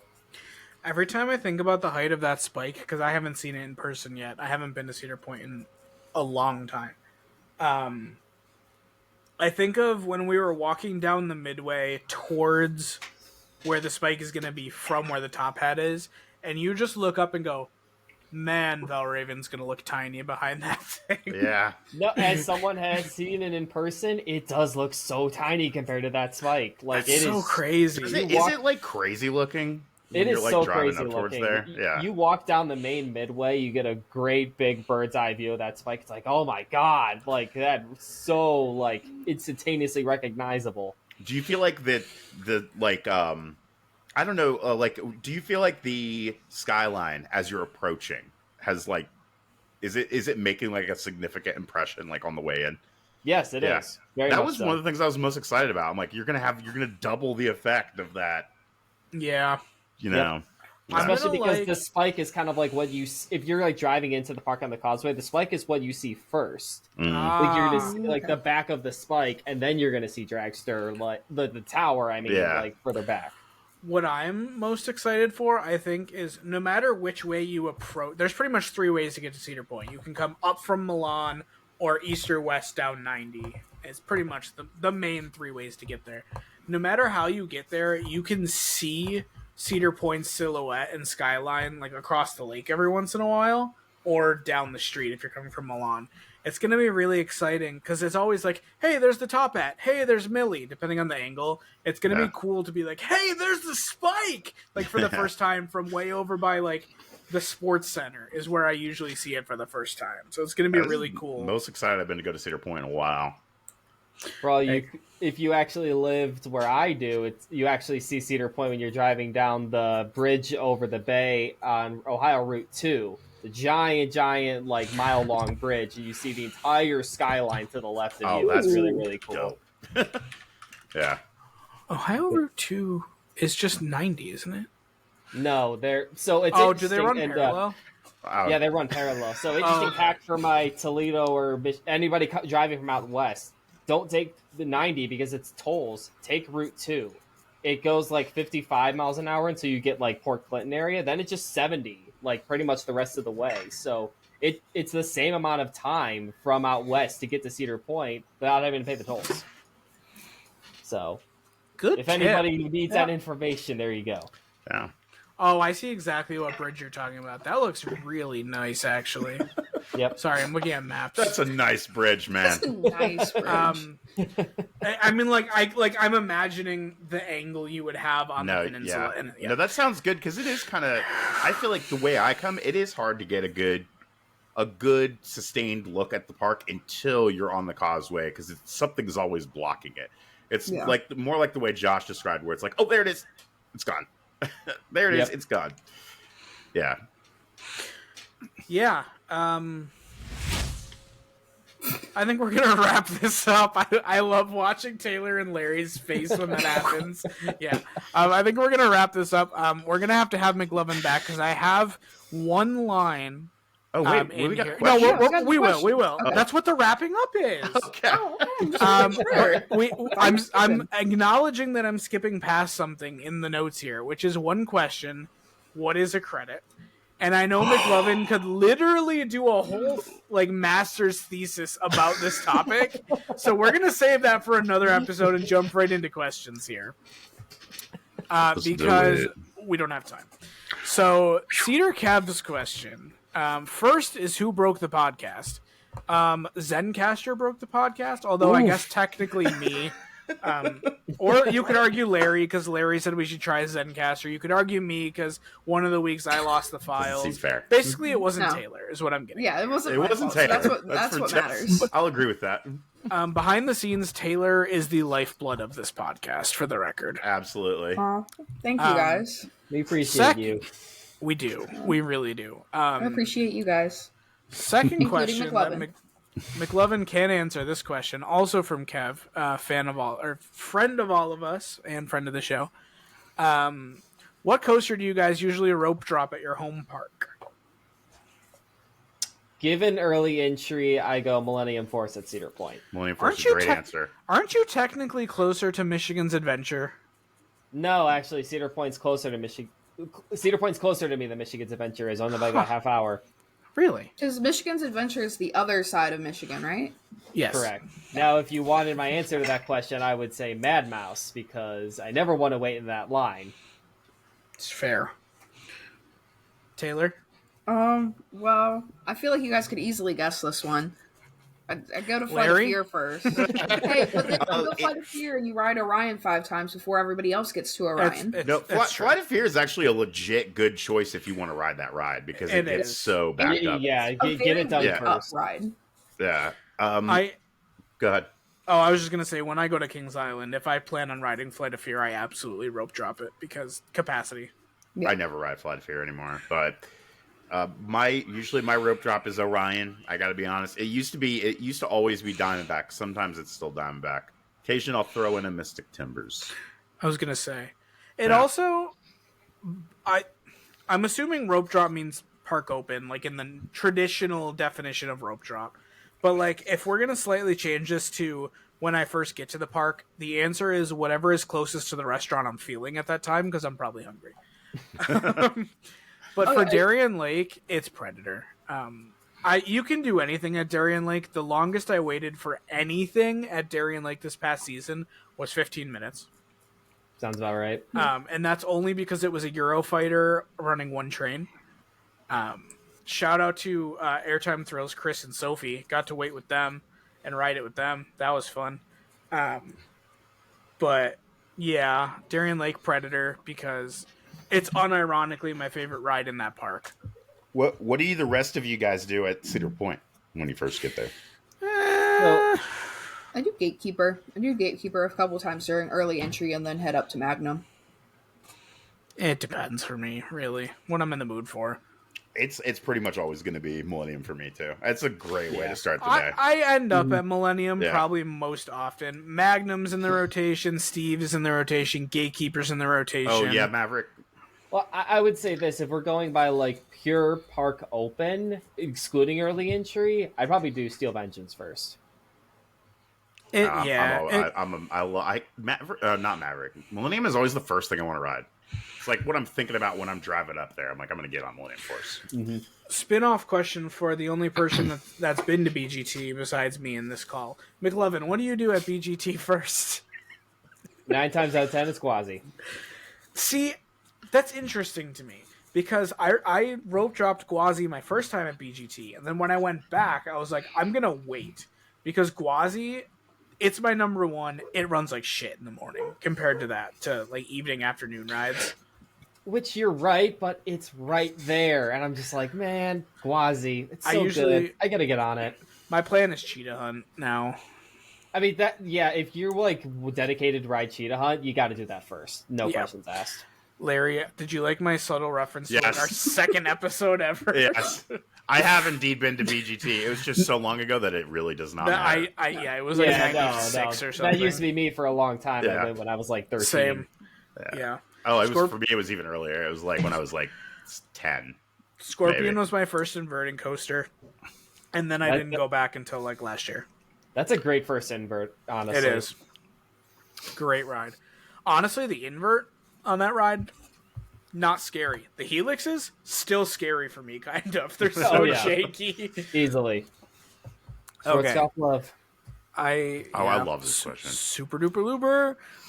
From Aunt Dawson, aka Dawson, aka Taylor's Boo Thang, aka the one Boo thing. aka the one who changed his shirt at Kings Island at one time. If you guys could bring back Phantom Theater and revamp it, what would you add / change for the show? Man, okay. Am I the only person that's been on that? I think I am. I'm the only person that's but you wrote it so long ago, it doesn't count. No, I remember that. No, Phantom Theater is an experience. I know. remember that. That was my favorite ride when I was a kid. I have nothing to add to this. I mean, first of all, I really do hope they do this. It's been like on my wish list for a while, but if they did, I really wouldn't want it to be one of those just like Triotech kind of things. Yeah. Which is I think they would, obviously you're going to have to rely more on, illusions like that than, animatronics. But if they could put, an animatronic legless Larry or whatever his name is in there, that'd be great. And then just maybe some other, some other like projections and things like that. Don't just rely on screens. That would really be my only thing. If they brought it back in pretty much any capacity other than that, I'd be really excited. As long as it's bigger than Dark Coaster. Expand it so because that whole back of the theater, like if you're looking behind Great Pumpkin Coaster, that's all still like part of that building, and they just use that as the Peanut showplace right now. You could just make it a super long ride. That would be awesome. Yeah, that'd be awesome. I want it to be like a really long, just relaxed. It doesn't even have to be a shooter. I just want to. I don't want it to be. That's one thing I would say. I don't actually go through and shoot anything. I just go in there and ride it a couple of times to cool off because it's don't just make it fun. Interactive. Not every dark ride has to be interactive. Yeah, you can just have things go at you. That's fine. I want it to make a lot of references to the show because the musical was so good. I think Dawson specifically said to the show, but I don't think there's anything I would change about the show that they did besides putting it on Spotify so I can listen to it while I'm at work. But no, I would want a couple references to the musical because the musical was such a hit. Yeah. So I'm like, and it was so referential to the other thing, so it's just just keep doing circle life. It's like, I guess to Larry and Taylor, since I had never been exposed to Phantom Theater, so I don't have much to add, but I did have a question. So, Haunted Mansion obviously is the Omnimover dark ride. Actually, Europa Park and Phantasialand both have knockoff Haunted Mansions. So if Phantom Theater did an Omnimover knockoff Haunted Mansion, would you like that? Now, Omnimover is like, isn't what they had pretty much a knockoff Omnimover system? I think, like, Boom Blasters is an like Omnimover, where it's basically the entire thing continues moving, and there's a bunch of vehicles in set positions that continue through the rotation of the entire layout. Did you go to Chocolate World when you were at Hershey, either of you? No, I missed that. Yeah, Chocolate World has an Omnimover style attraction in there. I'm pretty sure this was a knockoff Omnimover. Yeah. But yeah, what did you say, McLovin? Totally down. I said that the Hershey's Chocolate World Dark Ride is the best free ride in existence. Me and Kyla's first ride together was technically that thing, but I don't count it because I don't want it to be that. And then after that, it would be Valraven, which is a much cooler story than the Hershey Park Chocolate World Omnimover. No, that's a good story. Was your first ride together. I genuinely enjoy that ride. Like, it's like it's pretty exaggerated at times, but it's like, I think it's fun. Like, it's really cool. It is fun, but at the same time, I get really creeped out by the Hershey bar or the Reese's cup telling you to eat Reese's cups. Because, like, if you think about it for a little too long, it gets really creepy really fast. Yeah, exactly. But to answer your question, I'd be totally down. I just want it to return. I don't care. Make it Make it snazzy, and I'm happy. Just bring it back and just don't make it shitty. That's really all I. They don't even have to bring it back in the same building. They can go put it over in Tomb Raider. Like, I'd be fine with that. If you don't, that would be cool. If it's too scary for kids, I will say I hope they put it in the same building, but I don't have a logical reason for that. It's just the nostalgia. Yeah. So yeah, they could totally put it in Tomb Raider. They need to do something with Tomb Raider. Yeah, it's gonna be a new haunt. I know a lot of people's argument is it was too scary for kids, but there were all these kids that were obsessed with the musical. Like, it's not that scary. It was not too scary for kids at all. People are like, it's Boo Blasters is too scary for their kid. And I'm like, I don't know. Maybe stop taking your 1-year-old on it. People are treating it like it's... Be less scared. The people are treating it like the Bugs Life ride at Animal Kingdom. I hated that thing. Oh no! I rode it for the first time last year, and it's like, yeah, I could see why kids would be terrified of this. How long had that been there? Because I feel like I've went to all these Disney parks and didn't do anything. I think that's been there since park opened. Yeah, I didn't. That was an opening day. I don't know what I did at Animal Kingdom. I remember like a safari thing. That's really all I remember. That's one of the 3 things to do at Animal Kingdom pre-Pandora. Okay, so I did one of the 3. Yeah. Pre-Pandora, pre-Everest, like, there was nothing. Oh, no, this was, like, when it opened. Yeah. Oh, no, so there was still nothing to do in that park. You had the safari, and that was about it. I've been there exactly one time, and it was pretty much right after it opened. And the big thing at the time was they had a live, like, the Lion King show, like the Broadway one there. I can't believe we found another park Larry's never been to. What's that? Animal Kingdom. Because it was so long ago. Because it was so long ago, you don't remember it. Opening year doesn't count for something, even though I remember. Speaking of parks that Larry's never been to, Execution Man, aka Alex, wants to know thoughts on Geauga Lake. It's a great segue. The same thoughts we have every week when he asks. I wish it was still around. It'd be 3 hours from me. I'm still just mad. I mean, we brought this up last week. I'm still just mad that I never knew about it until much later after I became a coaster enthusiast, and it was gone. Yeah. Yeah, I never knew it was there. I mean, my thoughts are, I wish it was still there. Would definitely be a great supplemental park in Metro Cleveland area, but I get why it failed. And to everyone who said, oh yeah, Cedar Fair killed this park or Six Flags killed this park, the thing that killed the park was that after Cedar Fair acquired it, they closed the SeaWorld part of the park with the marine life. That was the definitive thing that put that park, like, differentiated that park over Cedar Point. Cedar Point barely had any animals. When you remove the SeaWorld part, it's basically just Cedar Point light, and no one's going to go to that over the original Cedar Point.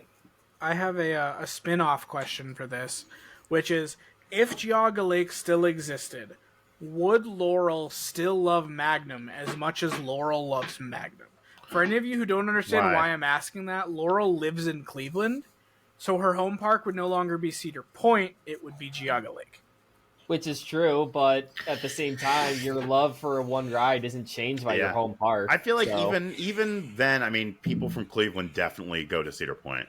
Yeah. Fair. Oh, yeah. Like, people from Detroit go to Cedar Point all the time. All of people Ohio from Buffalo go to Cedar Point all the time. Yeah. All of Ohio goes to Cedar Point. So exactly. I have a semi-funny story. So, the executive chairman at my company is a 62-year-old, like, kind of man, if you know what I mean. Like, he's very, very hard to connect with. And he's from Pittsburgh. So, we were talking about Pittsburgh the other day when we were in office. Well, he was talking about all the football players that came out of Pitt specifically, and like all the Steelers and stuff. And then he goes to walk away. He's like, "Have you ever been to Pittsburgh?" I'm like, "It's been a long time." And he goes to close the door, and he goes, "I'm going to try to get out of camera frame here so I can reenact this real quick."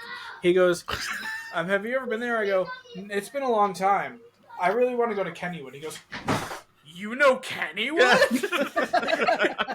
And I was like, "Yeah." Like, he's like, "You know, they have a really old roller coaster." I'm like, "They have a few." I'm like, "I'm pretty sure he was talking about Jackrabbit." I'm like, "Yeah, I really want to make it down to Kennywood, hopefully this summer." He's like, "Yeah, you should go down to Kennywood this summer." As someone that's frequented Pittsburgh quite a few times, I know that Kennywood is like one of the things they worship in that city. Yeah. So yeah. Alex, your other question, thoughts on Top Thrill 2 footage? How are we feeling about it going about 375 feet up to back spike, especially since it goes higher than Superman? I feel like we kind of touched on the first half of that. Looks great. Yeah, it looks great. Yep. Higher than Superman. I feel like we've talked about this before, too, the Superman part. Like last I'll week. briefly add on as someone who has ridden Superman Escape from Krypton. Definitely the best part of that ride is going up the back spike facing the ground because the airtime is good and it's like an extremely cool visual getting you to stare at the ground from that high up. Yeah. That's what I liked. Well, one of the things I really liked about Wicked Twister, and so I know this is going to be, That's how I feel about Pantheon and Possessed. Just watching the ground disappear away from you. It's such a cool feeling. I love it. Something about watching the ground vanish away from you is infinitely scarier than knowing it's drift like on a regular lift hill or like a vertical lift, especially. I hate vertical lifts, but for a different reason.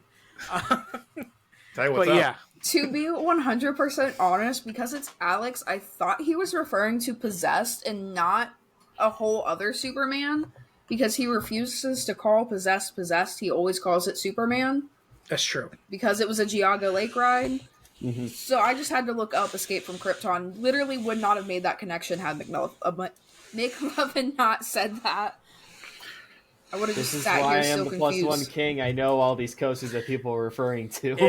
It's bad. I'll literally the +1 king. I will literally text McLovin, hey, you want to meet at this +1 in 3 weeks? And he'll be like, already have it. Don't need to. Yeah, 800 something. That's a lot. Yeah, we had a whole conversation once about, can I find 5 coasters on my list that McLovin has never ridden? And I had to dip into defunct coasters to actually get 5. McLovin, do you have Tsunami at Scene 75 in Dayton? Oh, yeah, I got that years ago. That's so funny to me. Do you remember last week when I was talking about the mountain coaster at Holiday Valley, which is an hour outside of Buffalo and in the middle of bumfuck nowhere? He has it. I got it 2019. How many mountain coasters do you have? Because you have a bunch, don't you? I can actually look that up right now. Yes! I have my Excel list of all my credits. That's awesome. Ellicottville is a lovely little town, though, where Holiday Valley is. Would you agree? Oh, yeah, it's definitely nice. Lovely town. Yeah. Ellicottville is like in the middle of wine country, so it's where people from Buffalo go on long weekends What's it called? Get plastered. Ellicottville. I like how I just leaned into my microphone. I noticed. I wasn't going to see that if I could hear better. Hey, Larry, what'd you say? Yeah, what? What? You're getting old, Larry. Yeah, Can't remember Animal Kingdom. You can't hear anymore. Now? There's nothing coming out of this thing. All right, I got it. So first of all, So I'm gonna list every coaster credit I've gotten from both aquatic and vegan, which are the two like mountain coaster. Not every single one of these are mountain coaster, but 99% of them are. So take guesses how many you think I have. Mountain coasters? Yep. Out of 843? I don't know what's a reasonable number. I'm going to go 103. That just sounds like a nice number to me. I was going to say 104. That's so weird, but... I was going to say 32. I was going to say 104 is probably way too many, but... Josh, you're pretty close. I have 30. Woo! Ooh, okay. That's actually impressive, though, because you have to kind of... I've never been on a mountain coaster. I haven't either. Except for, like, Pigeon Forge, you kind of have to go out of your way to pick up mountain coasters. They're expensive, too, right? Yeah, the one at Holiday Valley is $12, I think. The Loop Pod was talking about how they should do a Pigeon Forge should do like a bundle where you just pay one amount to ride a bunch of them. They really should, because it's like $25 for some of them. I agree. I will say this: I've ridden mountain coasters in 14 different states. Dang. I thought you were gonna say countries, and I was like, "Damn!" You make me feel like I need to really up my travel game. Which is almost very rode slow. one in Canada, but sadly, Where? I think it's Blue Mountain up in northwest Ontario. I tried to get it, but they literally would not let people buy tickets because the line exceeded 2 hours. Ooh. So there's a few in BC that if we do end up there in July, we could probably fit into our trip. That'd be cool with that. I need to try one. Those actually seem like the really cool ones, and like Rocky Mountains and stuff like that. Yeah. Another question from Kev, because we collected questions twice because we lost an episode. What would your ideal Chuck E. Cheese coaster look like? So, coincidentally, Elizabeth and I were just talking about this the other night. So I don't remember what joke I was making, but I was like, oh, I saw like a skee ball machine, like a Chuck E. Cheese skee ball machine for sale. And I was like, if I won the lottery, you wouldn't know, but there would be signs. And then so we started talking about what our Chuck E. Cheese competitor would look like. And I said that one, it'd just be a bunch of skee ball because I love skee ball. And two, that there would be a Wild Mouse coaster. Well, it would be called Wild Mouse, but it would actually be an Intamin Blitz because I just think that'd be really funny to be nothing like a Wild Mouse and what they would expect. Can I voice your mascot for your Chuck E. Cheese competitor? I already have ideas, but go ahead. You got to tell me something to like. What's your catchphrase for this company gonna be? Don't know yet. Well, then I can't audition. Never mind. Okay.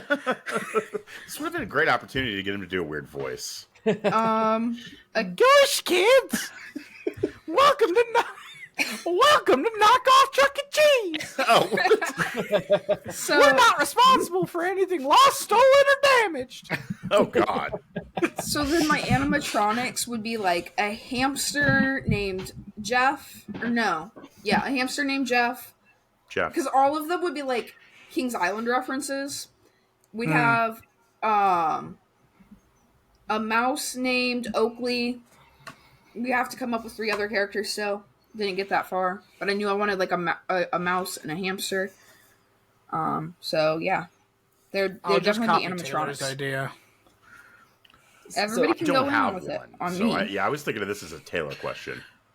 So I do have an idea. So Jeez. the one thing that I remember that was during my era of Chuck E. Cheese was like this really cool like tower arcade game where it's like you insert your coin and then like the line will go up and down and then like you hit the button and it'll like land on a certain thing, it'll spit out that many tickets. And it's this really cool like future sound when you hit the button, it goes or something like that.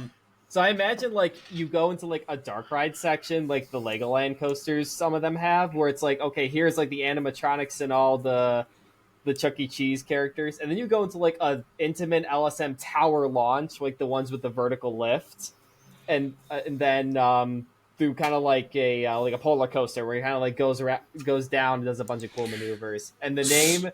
Charles Entertainment Cheese. I love it. Yes. The ride. So basically, it's the part in Hagrid's where he's like, "Oh, we gotta get out of here," except up instead of horizontal. Kinda, yeah. Cool. I'm just gonna steal Taylor's idea. Question. You know, McLovin, you asked this question, but I'm actually gonna make you answer it without any of us being able to justify it for ourselves. Oh my God. Which of the 3 of us would win Total Drama Island? Oh, God. Way to I flip. honestly didn't have... It's been years since I've watched that show.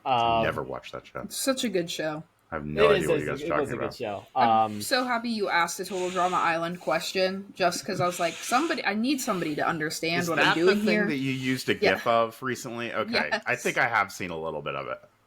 Yeah. I guess the answer would be Taylor, because knew you it. understand what the challenges would be, and you know how to work around them so you don't get eliminated. Okay. Yeah. Thank you. I appreciate Good that. answer. Last question from Mr. Surveillance. This is actually a really good It's a question. great one. What is our most... I'm going to reword the question, but I'm going to keep the essence. What not new for 24 credit are you looking forward to finally being able to grab this year? So a credit that's not opening this year, but it's new to you this year that you're excited to grab. I guess I'll go first. Anything in Japan, but that's kind of cheating. Like, for Japan, I'd say Ejanica for sure. Of course. If I were to go United States, I would have to say Wildcats Revenge. You get that last you year. get that yet? Because I went once last year, and that was during that's like temper tantrum. It was like a week and a half of structural issues that they had that to sucks. fix, and When- I just never got around to going back there. When are during you going to October Hershey this year? Penny Lane. I'll be going in early August. So I highly recommend night rides on, like, of all the rides in that park, and there's some really good night rides. Lightning Razor, surprisingly enjoyable night ride. But Wildcats Revenge is peak night ride, in my opinion. oh yeah, that's definitely the plan. Especially, I'll actually be going to Dorney right after that, so that's probably when we get Iron Menace as well. Oh, nice. Especially during the Coaster Crew ERT event, they were pumping out trains so much that they were doing the little duel where it goes over the end of the pre-lift track into the lift. The train goes over right there. It is so cool. Yeah. It's dope. Taylor? I'm gonna get 2 Flight of Fear clone creds, so I'm really looking forward to comparing those. Or What's then the otherwise, second Wait, what's the second one? Joker's Jinx. Oh, you're doing both of those parks. Nice. Yeah. It's so weird that Where's those Joker's two Jinx? FOF clones are like within like 2 hours of each other ish. Six Flags America, Larry. Oh, okay. Whoa. And then you have one in Texas, don't you? Yeah, there's Poltergeist. in Poltergeist? Texas. Yeah, Poltergeist. And then there's also one in China, I think. So I'm probably not getting that one. Right? Yes? I don't think any of us are. Man, I don't have a lot of trips planned this year. But I guess for right now, with where it's looking right now, probably Predator at Darien Lake. it's not Predator Darien Lake. I do apologize. It probably maybe Lightning Rod. Lightning Rod or Phantom's Just Revenge? a casual lightning rod. Yeah. Yeah, for me, it's either Phantom's Revenge or Bolt the Sea Coaster. Bolt Ultimate Sea Coaster. Well, what's that? Oh, I know on, what that on is. Mardi Gras. You're, yeah. You're so excited taking that about over that. Phantom? No, dude. Phantom. Come on. It's more of like I'm gonna remember riding that on my honeymoon for the rest of my life. It's more of a sentimental true. attachment. That's than true, and it's a rare. it's you have really- that Fair one? Credit, I'll give you that. Do you but- have that one, McLovin? No, I don't. That's how that whole conversation started between me and McLovin about can I find 5 credits you don't have. It started with him saying, I don't want to lower my standards enough to go on Carnival to pick up Bolt as a credit. Yeah, because like, if I'm going on a cruise, I'm not going on Carnival. I'm at least going on like Royal Caribbean or Disney or like one of all these other things. I really want to go on Icon of the Seas, but that ship is so expensive right now. Oh yeah. I don't know anything about cruise lines. Me either. I went on Oasis of the Seas, and that was spectacular. Like, I highly, highly, highly recommend that. That's one of my. We can talk about this after we get off. So I believe that's all the questions. If you know how this show works, I get to ask you all a question. Does that not get a Larry. swipe? I was ready for a swipe. You know what, Larry? All right. What video games have you been playing recently, and can we watch you play those anywhere? We can. You can. I've been playing some Final Fantasy VII on stream on Twitch.com. What's your Twitch username? It is KI Coaster Guy. If you want to follow Larry on Twitch, Thank you for go that. check out I KI Coaster Guy. appreciate it. I highly welcome. recommend. He's a lot of fun to watch. He has a lot of really fun voices and lots of viewer interaction. Thank you, Jeff. I appreciate it. I have not been able to personally reach in any of or stop in any of the streams yet, but my fiance Kyla was telling me that it's super entertaining. She didn't even know anything about Final Fantasy, and she still had a great time. So Awesome. check out Appreciate Larry that. on Twitch. I need to hear the Sephiroth voice. I just do regular anime douche. Ah, Just like, yeah, I am Sephiroth. One second. The door opened, and I just see Kyla peeking through. hi, Kyla. Hi, Kyla. McLovin and Taylor said hi. Larry just screamed. Does she ever do anything that makes you jump? Really? Ooh. Because I feel like if she's gonna do stuff like that, you've got to get startled at some point. No, I'm used to it usually, but I'll look at her and be like, the hell are you doing? And she'll just be like, I don't know. Nice. Okay, Taylor, question for you. Yeah. If you had to erase Cheez-Its or Goldfish crackers from the world, which would you pick and why? Okay. It depends. If I have to do like straight up Cheez-Its, we can yeet the Cheez-Its. However, I really like the Buffalo Cheez-Its, so in that case, I would yeet Goldfish. But if we're just going haven't like tried the base Buffalo flavors, I haven't either. they're Yeah, really I tried the good. Pepper Jack ones. I like the Pepper Jack ones. Those are good. Those I are like good. I like the extra cheesy ones with like the extra cheese powder on them. I'd be really upset if goldfishes were no longer in existence, Taylor. They are like a very happy thing to look at. So yeah, if we were just going like regular cheddar flavor, we can get rid of Cheez-Its in favor for the snack that smiles back. Goldfish. Okay, question for McLovin. A little glimpse into next time we're gonna have him on the show. Let's say, does lightning rod count as 1, 2, 3, or 4 credits? Okay. I'm not going to get into the details why to focus on this for next time, but I'm going 2. I'm going I 1. thought you counted it as 3. No, Okay, I did proceed. not. Proceed. Okay. One is the fully wood version with a launch, and the second one is anything after it becomes half steel. I don't think that the change from a launch to a lift is enough to justify changing it into an entirely I think new that's credit. fair. Yeah, I think that's fair. Yeah, it's a little bit of a change, but like after you get off of the lift/launch, the ride's the same. So It's true. to me, I don't think it really warrants adding a third credit. Honestly, No. it's getting silly for adding like 3-4 credits. For No, the but it's same one of those coaster. things. We were talking about this the other day. Josh and I were. This is one of those things where people are going to want to know if you wrote it then. Pre or like post, it's, yeah. yeah, and it's like original form. So I've written actually a few forms. One I've written, my first ride was when it was full wood, full launch, but they had no zero car. And I wrote it front row, so it's like there was nothing in front of you, which they had for a short time, which was really fun. And then I've wrote it in the more than half steel with launch, but I haven't written it with more than half steel lift. I don't know if I'm gonna get to Dollywood this year. Probably next year though, at least. So You're going to Silver Dollar City this year, right? Don't you normally alternate the two? usually, at least for winter events, yeah. But I might be doing like a water park Pigeon Forge trip at some point in the next year or two. Interesting. Yeah, that's a little sneak peek at what we're going to talk about next time, and trust me, that's the tip of the iceberg on his I'm looking credit forward to opinion. that conversation. Yeah.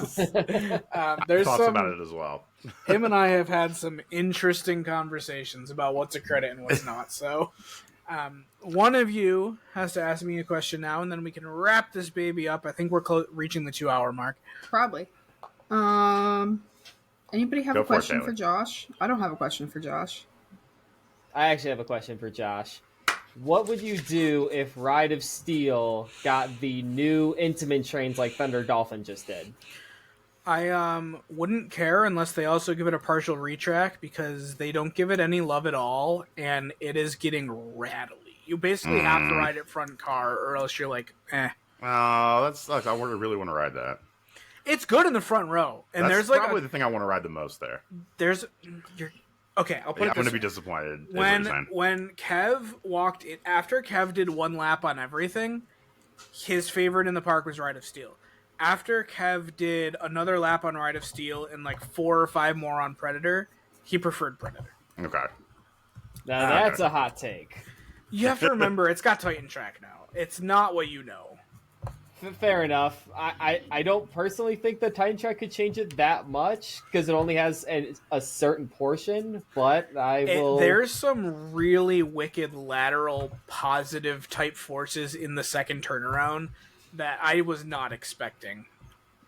Well, I'll give it the benefit of the doubt when I go there. Hopefully this year, because a Bobcat, actually, a Great Escape, is very well on construction. I've been wanting to ride that, so maybe I'll head up Darien Lake on the way back. You know, in a couple of years, that's going to be a new credit, because apparently they want to... It's currently 23.8% steel, and they keep upgrading it. So within a few years, it's going to be 50% steel. Yep. I think they're going to try and do it full send next year, because it's the coaster's 35th anniversary. But yeah, so... That's assuming Darien Lake has any money post-merger. I really hope that they... We can talk about that next time you're on, as more of a theoretical, but I really hope they give a little seed money to all the smaller parks and be like, do what you can with this, prove your worth. Like... Because why we shouldn't close you down. No, but obviously, like, parks that haven't had investments in a long time, of course they're going to look meaningless. Yeah. Because, like, except for Michigan's Adventure for some reason, like, parks like Darien Lake, people just get bored of them because they don't do anything for 10 years. Yeah. And then you look at the year they add something in the year after, and their attendance just skyrockets like crazy. I think you're gonna get what you want. Maybe not right away, but I think that's what they're gonna do. It's a slow burn, and I'm aware of that. I mean, that's jives with what Zimmerman's been wanting to do. Not to try to restart the podcast as you're trying to close it out. Let's record a double-header episode. No, I'm kidding. 4 hours long. Let's go. But to touch on that a little bit, our last coaster was still only 8 years ago, and the last coaster break before that was 10 years. So, like, there's time for what we can expect from Darien. Like, obviously, it was different during the 90s because we got, like, 5 coasters in 4 years or whatever craziness that was. But, yeah, so... You saying Tantrum is 8 years old visibly aged me by like 20 years. Wait, no. It's 6 years old. My bad. It opened in 2018, right before Six Flags took it over. That's still not good, man. Yeah, 2018 was 6 years ago? It's still glass smooth, though. Like, back row, you get wild ejector on Tantrum, and then it's just kind of, fun after that. But, like, it's glass smooth. Anyway, thank you guys so much for listening to Quad Down Pod. Holy crap, that's loud in my ears. Woo. Thank you, McLovin, for coming on. We're, of course, going to see you again in the future. I don't know when, because as I said, I get married in about 6 weeks, so my schedule is about to get really chaotic. But thank you for coming on, and thank you to my co-hosts as always. You know what we say here? Orion's a giga. Orion's a giga. Orion's a giga. Orion's down out.